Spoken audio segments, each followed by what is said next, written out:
Welcome to the Real Film Nerds Podcast. Come one, come all, and check out the Real Film Nerds Podcast, episode number 261. I think that's right. Mike, it's 261? Yeah, I think that's right. I didn't Matt, Google it.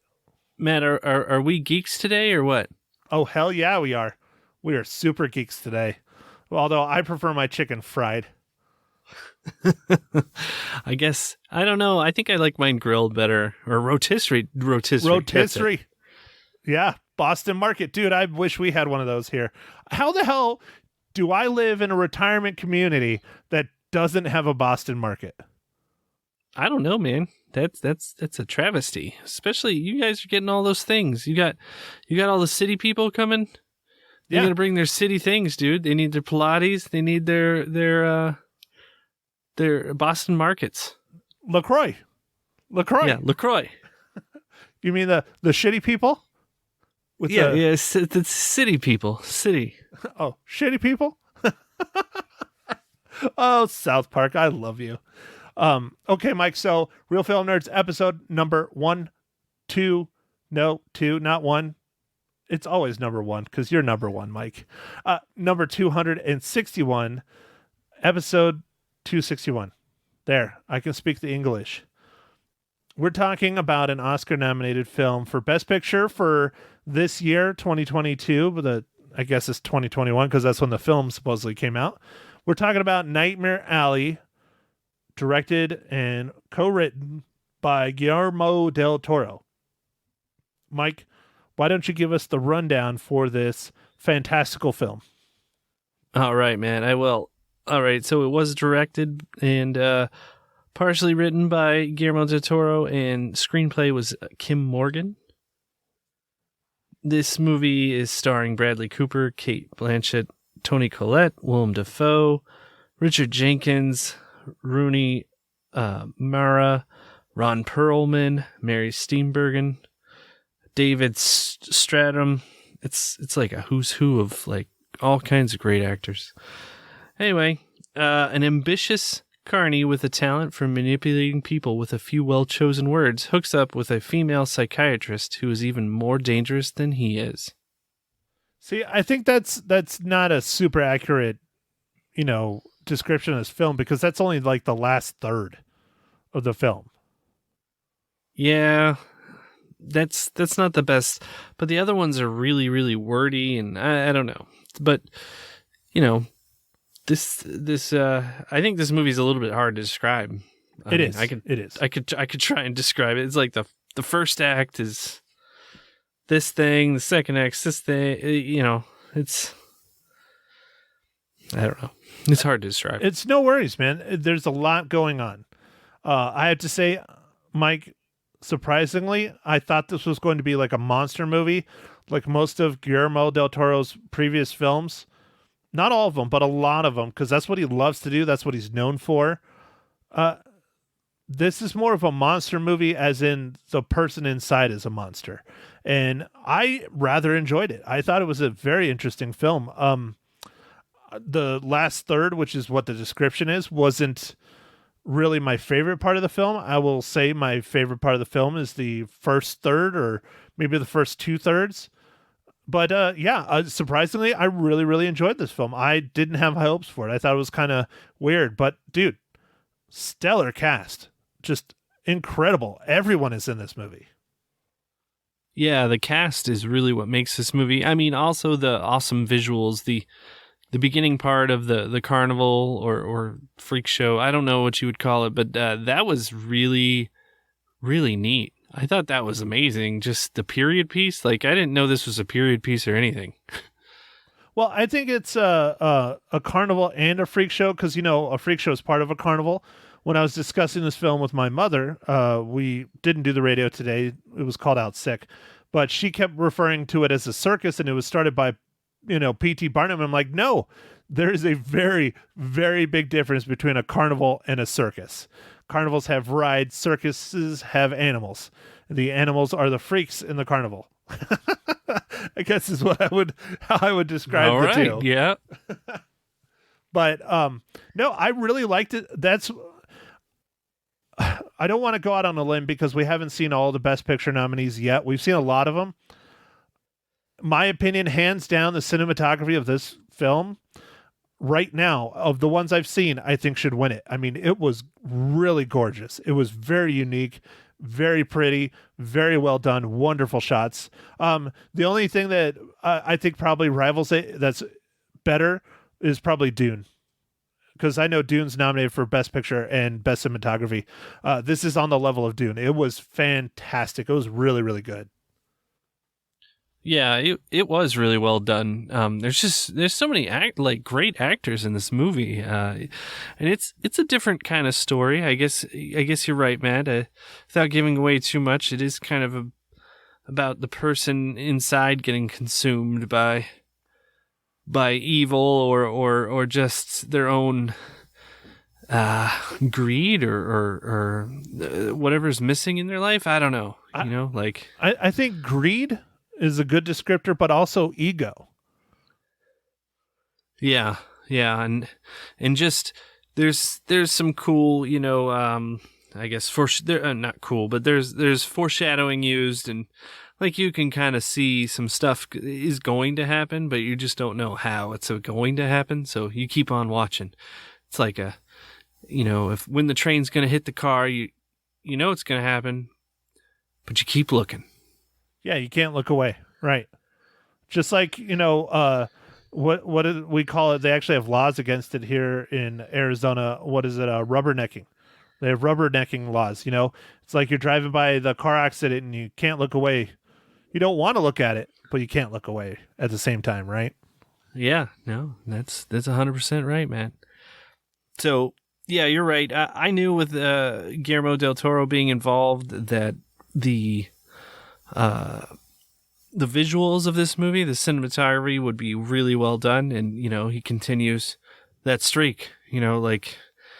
Lots of beautiful colors when they're needed, and I don't know. It was cool. Like, I really liked how they did the carnival set scenes. Like, I felt that was so neat. I was like, wow, this is really, really cool looking. And like, there's constantly like they're showing you little different shows and stuff. It was neat.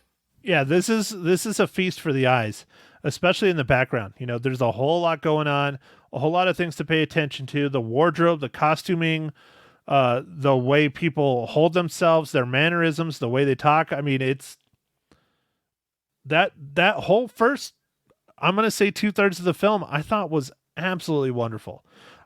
We can discuss the rest of it when we get into the spoiler section, because the last third is very different than the first. Yeah, that's for sure. That's for sure. And it's supposed to be, but it was definitely different. So I guess with that, Matt, I will ask you, what are you drinking this fine morning, evening, afternoon?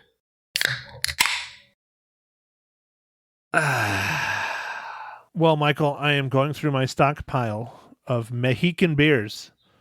I have a Dos Equis Amber, and it's delightful. All right, man. That's great. That's great. I am again drinking the hazy IPA from Aldi. I pretty much now it's like a commercial for Aldi, but it's good, man, and it's reasonably priced. So, Mike, since we don't have any Aldis over here in Arizona, can you approach them for sponsorship? And we can just be, what are you drinking? Brought to you by Aldi.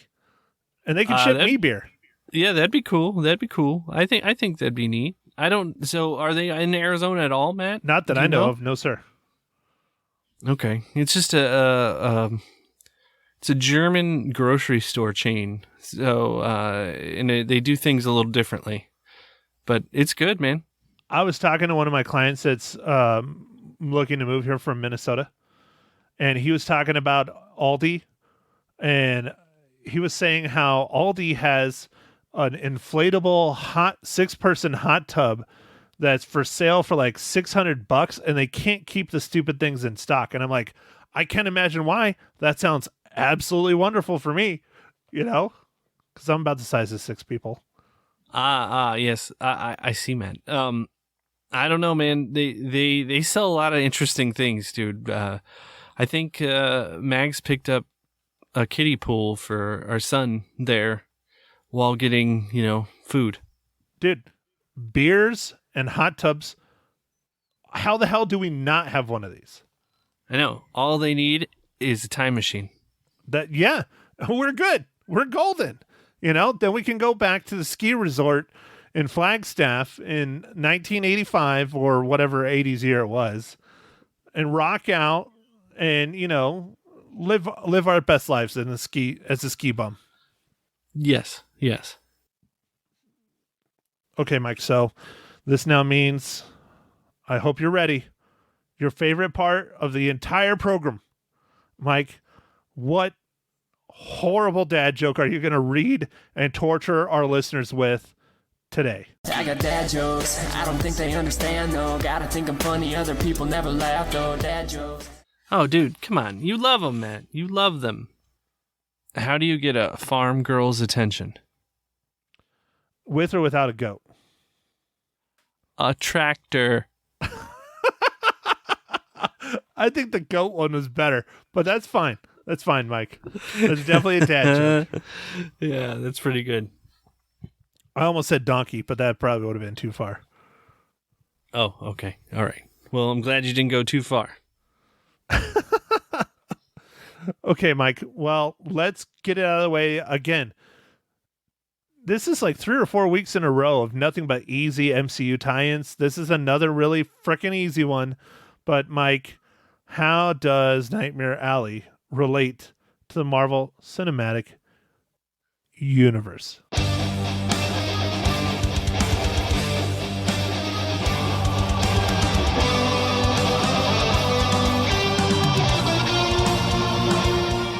All right, Matt. So this is easy, and I don't mind.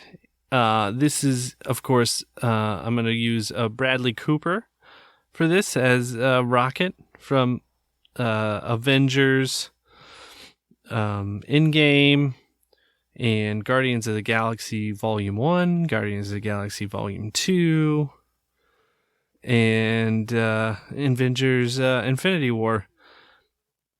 And then, now, Matt, I could also use Willem Dafoe, right? Yes, you can. Because now he's in the MCU. But I'm not, so... It's fine. Anyway. The main character, that's 2 weeks in a row of the main character in the film being tied to the MCU. Yeah. That, man, I loved all the characters in this. The characters of this movie were just great. Like... Such great actors, and it just helps the movie so much, I think. I don't know. All right, so here's the warning that we are now in spoilers, everyone, but we are now in spoilers. So let me retort Mike's thing. Yes, I absolutely loved everyone that was in this. I think it was wonderful seeing Ron Pearlman on the big screen again. That dude's getting up there, man. He is. He's getting old. I think he's in his 70s now. So I don't know how much longer he's going to be acting. I would love to see him and Guillermo del Toro get together and finish out their Hellboy trilogy, because they only did the 2 films and it was supposed to be a trilogy. That would be freaking awesome. But Ron Perlman has talked about it. He's honest. He's like, dude, I'm fucking old. He's like, I don't want to be doing all these stunts and stuff in my 70s, But it was great seeing him in this film. I miss him. Sons of Anarchy was one of my favorite shows ever. Yeah, no, I was telling Mags about who was in it, and I was like, oh, the guy from Sons of Anarchy. She's like, oh, yeah. I was like, okay, good. I'm glad you remember. But yeah, 70, he's 72, dude. Yeah, he's up there, dude. He's up there. So I would love him to be around forever, because I think he is a wonderful actor, and I don't know how he didn't get more roles when he was younger, but hey, we got him now. We better cherish him while we got him, Just everyone did a really wonderful job in this film, from Bradley Cooper on down. I think it's kind of strange how they put, I don't have my IMDb up in front of me, but Cate Blanchett, yes, who played the therapist, as like a star in this film. She is not a star in this film. It was more the young lady that told around with Bradley Cooper's character. I don't know her name. You have it. Rooney Mara. Yeah, she's not one of the stars, but she clearly is a star in this film. She's in this film almost the whole thing. You know, granted, she's not a big, well-known actress, but she's in the whole thing. Yeah, she was in The Girl with the Dragon Tattoo. She played the girl. Yeah, she's just not super well known like Kate Blanchett. So they're using her name as star power, just like Toni Collette. You know, Toni Collette is not a star in this film, but she's on there as a star.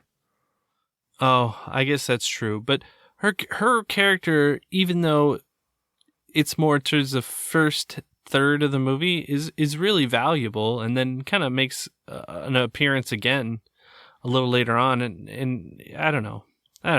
You're right. Yeah, no, I agree. I'm not arguing against that. I just wouldn't consider a star.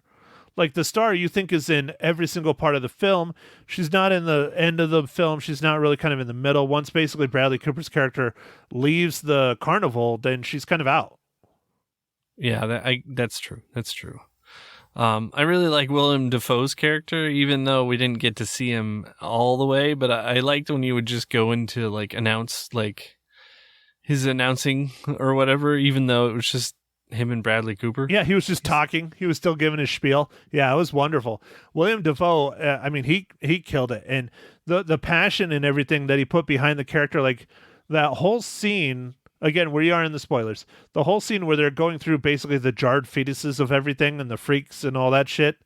Like he put passion into talking about those fetuses, you know, from the pig to the, you know, the baby with the third eye and all that kind of stuff. And he's like, no, he doesn't like that. And it was like a fetus of a pig. And he like turned the jar and stuff. It was real interesting how much passion he put into his character.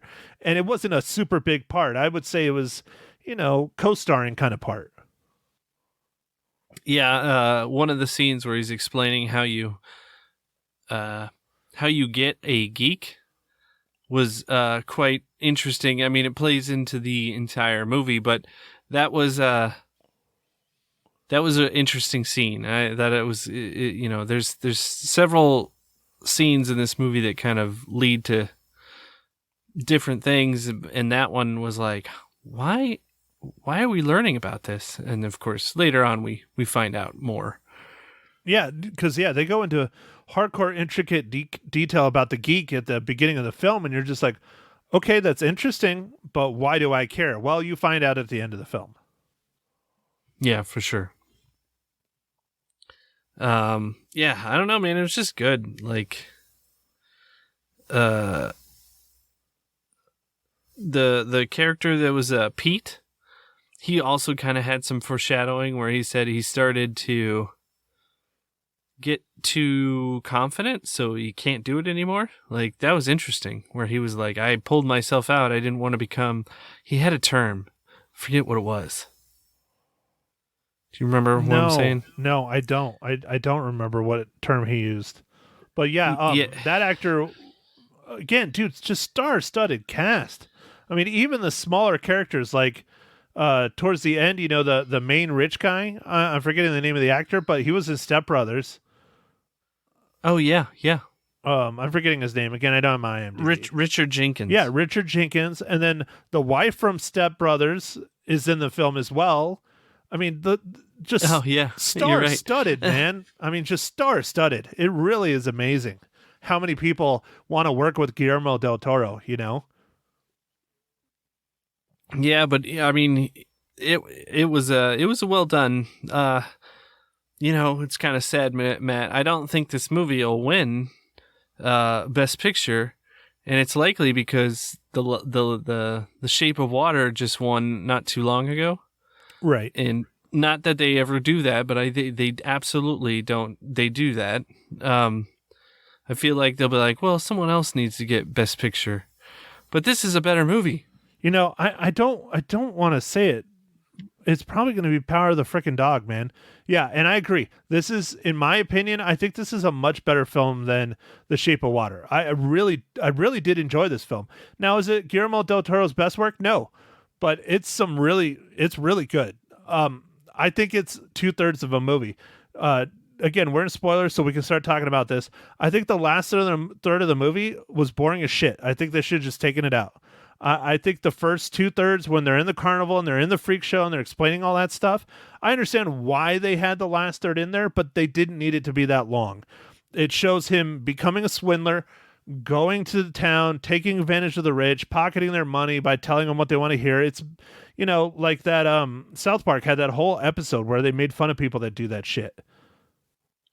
Oh yeah. The real estate agents. How dare you? How No. dare you, Michael? No, you're right. No, Matt, and like, I don't know, the psychologist really got to him, and like once he started drinking, I was like, oh, it's over. But like, it was just, I don't know. I guess he thought he could do it better or something, and he was just, I guess, greedy, and he found something that he loved to do, but it was maybe not the best thing to put your passion into, which is con people, like really work on it. And like, it is actually quite fascinating how much we give away by our stuff. Like, just if people really observe the way that they call themselves mentalists. Right, exactly. We would all like know a ton more about people, I guess, to an extent, right? You'd get things wrong because a lot of times they're just doing educated guess. Yeah, well, and they show that in the film, especially with the introduction of Cate Blanchett, where he picked up on what she had in her purse. He called out, what it typically would have been, typical lady stuff, money and like gloves and something else. But he picked up that she was grasping it in a different way, and it looked like she was holding it differently because it was a little heavy. And he picked up that it was a gun, and he nailed it. He was right on. Yeah. No, I mean, that's just one of the examples, but like that was like their whole shtick, I guess, was really just trying to look at people real hard, look at the shoes, look at everything, and just be able to tell all about them. It was very interesting if you think about that. It's like we do really give away a lot about ourselves by just wearing the clothes that we wear. Like me, they just think I was a bum. Well, it's because you are, Mike. I mean, a bum and a father. Yeah, there you go. Well, Mike, they also use cues in it.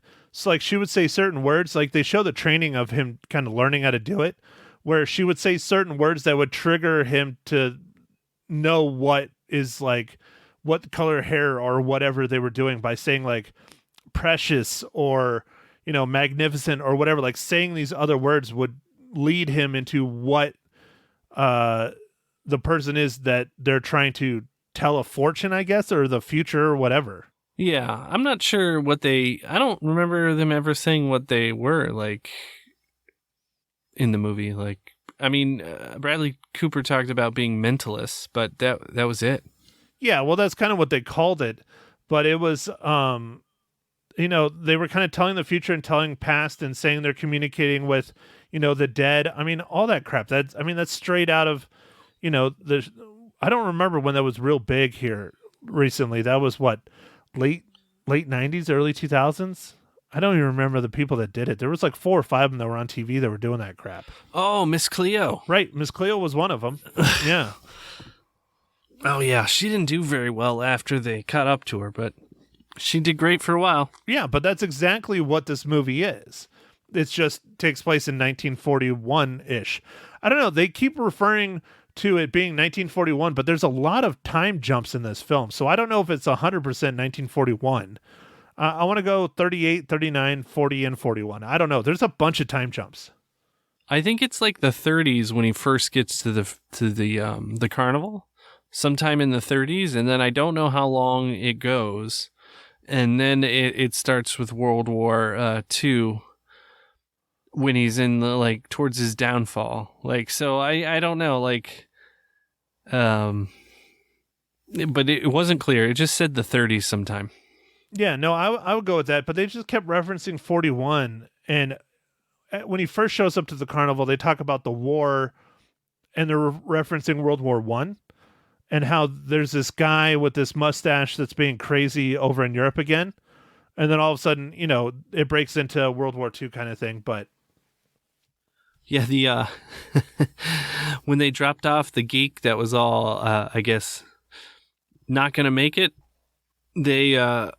he's like, oh, did you hear about that guy that looks like Charlie Chaplin? He invaded Poland. right, exactly. So that makes it sound like that's like 39, 38, 39 when they're doing that. Anyways, it doesn't matter. Just remember this takes place right at the start of World War II.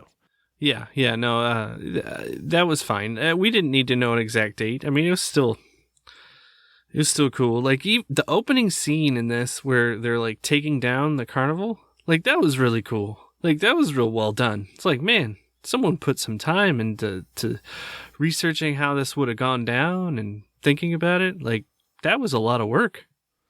I just really feel like the movie started out really, really strong and kind of fizzled the farther it got. Yeah, I mean, I guess it kind of did, but like you said, the movie was more about the guy, and it just showed you that he started out kind of with nothing. He started to build himself back up, got real confident, was like, I believe in myself now. I found a passion. Let's go do this on a bigger scale. I can do it better. And then, got in and over his head and touched the alcohol and just, I don't know, it just like spiraled out of control pretty fast. Now, Mike, what do you think about the big twist at the end? Now, not the twist, the geek twist, the other twist involving his father.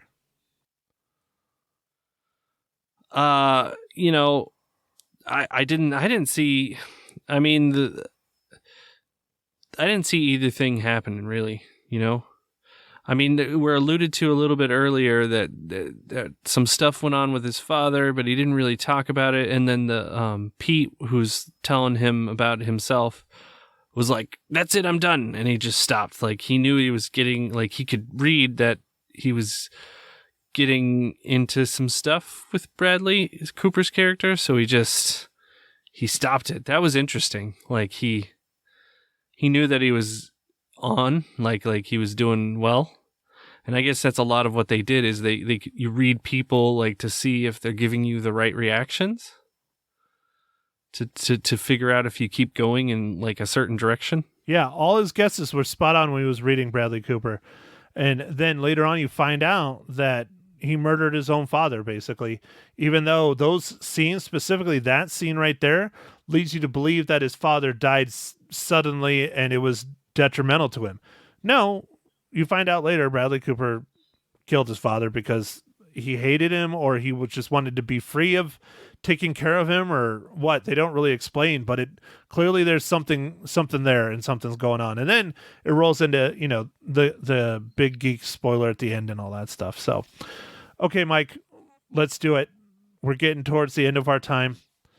How many reels do you give Nightmare Alley? I'm going to give Nightmare Alley 4 out of 5 reels. Like you said, it starts out really strong. It's beautifully shot. Amazing actors. Just the finish was a little bit, I mean, I didn't see it coming, but it was just a little bit like, like, I don't know. I don't know which way I would have taken it. So still 4 out of 5 reels. Well, Mike, I concur. I also give it 4 out of 5 reels. It's mostly because that whole third scene where they're in the city and they're swindling the rich man and all that stuff, I don't think it needed to be that long. I think they could have told that kind of wrapping it up a lot faster. On the flip side, I really liked the twist at the end with his father and with the geek thing and him, going back to the freak show, going like full circle. I really kind of like that because he realizes that how bad he screwed up his life. And he's like, well, I've always been a geek, you should have just done it from the start. Yeah. No, right at the end there, he's like, well, I got a temporary job. And like the guy's giving it to him, like exactly how Willem Dafoe's character gave it to him. And I was like, oh, that's funny. Like, it's just temporary. It's, until we find our next geek. He's like, I was born for this. I'm like, I bet that wasn't the normal answer. No. Oh, hell no. Yep, and he got him with the drink, with the opium in it and everything. I mean, it was just boom, boom, boom, exactly how he did it. So, all right, well, next week we might be quite delayed on the podcast. I will be out of town for work for several days. I don't think I will have an opportunity to record and edit on the road. So we're just going to be delayed on the pod. It'll give Mike some days to catch up and go see the movie. But Mike, we are going to go back to the theaters with the new Batman film. Are you excited for this one? I am cautiously optimistic. It looks like it could be okay, but I don't know. I have no idea. Like it's hard to say. Like I am a real big fan of the Christopher Nolan series of Batmans, and I even like the original Batmans with Michael Keaton up through Val Kilmer. The ones after that got real weird, but I don't know, man. I don't know. I just don't know why it's a thing now that every about 10 years we get a new Batman. I just don't understand it. Just re-release the other films in theaters because they were really good. I mean, and Michael Keaton was not the original Batman films. Come on, Mike, how dare you? That was Adam West. All right, right. But the ones that I originally saw. Well, you can always tell how old someone is. You ask them who their Batman is. I know what my answer is. That's funny. What's your answer, Mike? Oh, man. I guess it's Michael Keaton. Dude, whenever anybody asks who's my Batman, I go Michael Keaton. I love Christian Bale, but Michael Keaton, stepping into the theater at that age, watching the big screen, Batman on the big screen. Oh, dude. I mean, come on. Jack Nicholson as the Joker. Fucking amazing. So good. But I have to say Heath Ledger did do a better job. Okay, I'm going to stop. We can talk about Batman forever. We will talk about Batman a lot on the next podcast. Real Film Nerds episode number 200. I almost said it backwards. 263. Damn it. Sometimes I become dyslexic in my own head. All right, Mike, do your thing. All right. One last thing, Matt, before I do our thing. I just wanted to say about the war with Ukraine and Russia. Go Ukraine. Well put, Mike. So, yeah, I should have prefaced that right at the beginning of the podcast. Mike and I are going to do our best not to talk about the war much. We said that with COVID. And still we talked about it like every week for like a year. But we're going to try not to talk about the war too much. Just know we both are adamantly against what's going on over there in Ukraine. We think people should be free and live their own country and have their own rules, and what's going on over there is insanity, and it should not be happening in today's modern world. And let's hope this isn't the start of something bigger, because God knows we don't need it. No one needs it. No one. So there you go. All right. So, all right, now I'll do our thing. Thanks for listening, everybody. And make sure to follow us on Facebook, Twitter, Instagram.